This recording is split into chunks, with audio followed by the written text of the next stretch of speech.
I want to say a few words about research settings, the place where research actually takes place. And I'm going to focus on the difference between laboratory studies and field studies. A laboratory is a place that is dedicated and devoted, at least temporarily, to the conducting of a study, and the experimenter has complete control over what happens there. And so this provides you with a lot of advantages. If you're doing an experiment, you can randomly assign people to groups. You have a lot of control over manipulating variables. You can get very sensitive measures of dependent variables. So, for example, if I was interested in a person's emotional response, I could connect the person to a physiograph that will record different biological measures that could tell me precisely what's going on with them when it comes to emotional arousal. So there are a lot of advantages to doing a laboratory study. The disadvantages, however, can also be pretty daunting. The biggest one is the problem of what we call demand characteristics. Lots of times in a study, the researcher doesn't really want people to know what the study is about because it might change their behavior.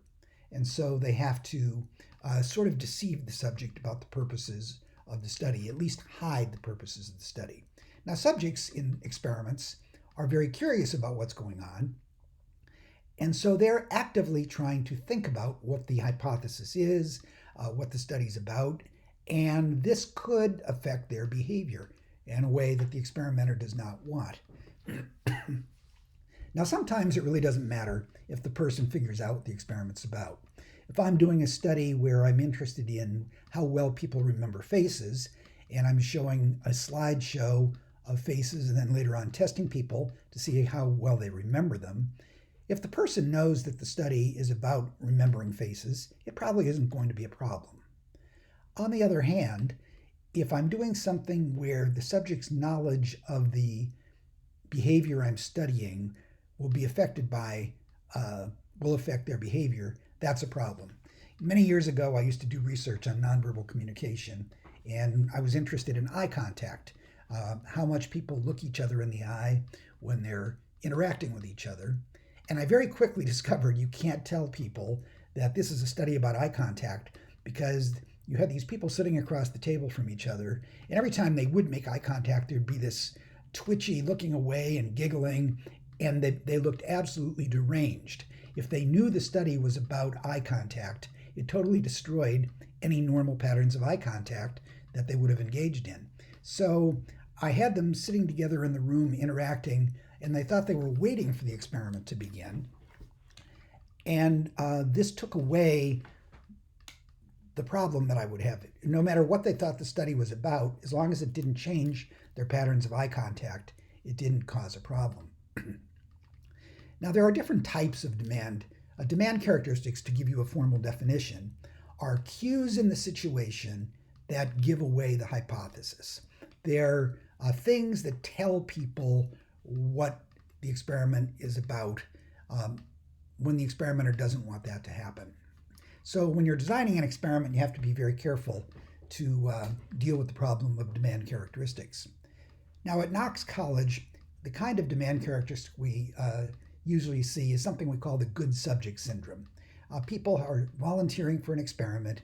It's often a person they know, one of their professors, or one of their suite mates, or somebody from one of their athletic teams, and they want the person to be successful. So they're trying to figure out the experiment so they can change their behavior to do the right thing, to give the desired response. Now, the experimenter just wants you to do what you would do normally, but people don't always do that. Something I've run into at large research universities where the subjects are forced to be in studies and they don't know the experimenter personally is something I like to refer to as the screw you effect. They show up to the study in a bad mood. They might even make obscene gestures at you if you're videotaping them. And they're trying to figure out what's going on in the study so they can screw it up. They want to stick it to you and do exactly the opposite of what you expect them to do. And so you have to be aware that people may be doing either one of these things and design your study so that their best efforts won't mess up your experiment. I think I might be overstating the extent to which either one of those things happen, though. The most common kind of demand characteristic, um, results in the person simply trying to present themselves in the best possible way. Nobody wants to look foolish or incompetent or be embarrassed in an experiment. You want to get out of there with a shred of dignity. And so most of the time, people are not really trying to help or hurt the experimenter. They're trying to behave in a way that makes them look good. So once again, you have to be sure to design the experiment so that their efforts to do that don't undermine the thing you're trying to measure. So dealing with demand characteristics is the biggest disadvantage of the lab study. There are a couple of other things that are a problem. You've got limitations on the things you can manipulate in the laboratory. And there's always the question of whether people are going to believe it. Is it realistic or not? For example, if I'm doing an experiment on whether somebody will help another individual who appears to need help in an emergency situation. If you're sitting there in the lab and the person sitting over in the next chair suddenly falls out of the chair and lays on the floor and appears to be having a seizure or some other serious health problem, maybe you're going to respond genuinely and help that person. But for at least a brief moment, it's going to pass through your mind that, oh, wait a minute, I'm in a psychology experiment. This is kind of fishy. I don't know, this is probably fake. And so your behavior could change because you don't believe the situation. So that's another problem, making things realistic in the laboratory. And one final note on lab studies. I've been talking about experiments, and there is a tendency to think about experiments as something that happen in the laboratory. And they often do, but you can do experiments in the field and you can do correlational studies in the lab. So don't mix up where the study is with the type of research technique that's used.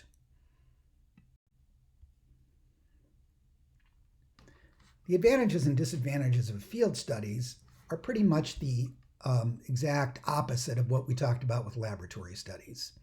Field studies, by definition, are things you're doing outside of the laboratory in the real world. You're usually using people who don't even know that they're in a study. And so there are lots of advantages to that. People are not suspicious. The example I used a moment ago about people being suspicious if somebody falls over clutching their heart and having health problems in the laboratory. If I were to go downtown in Galesburg and have one of my accomplices throw themselves on the sidewalk and pretend to be having a serious health issue, most passersby are not going to look at that person and say, wait a minute, I'll bet there's a psychology experiment going on. Those people at Knox College, they're always up to something.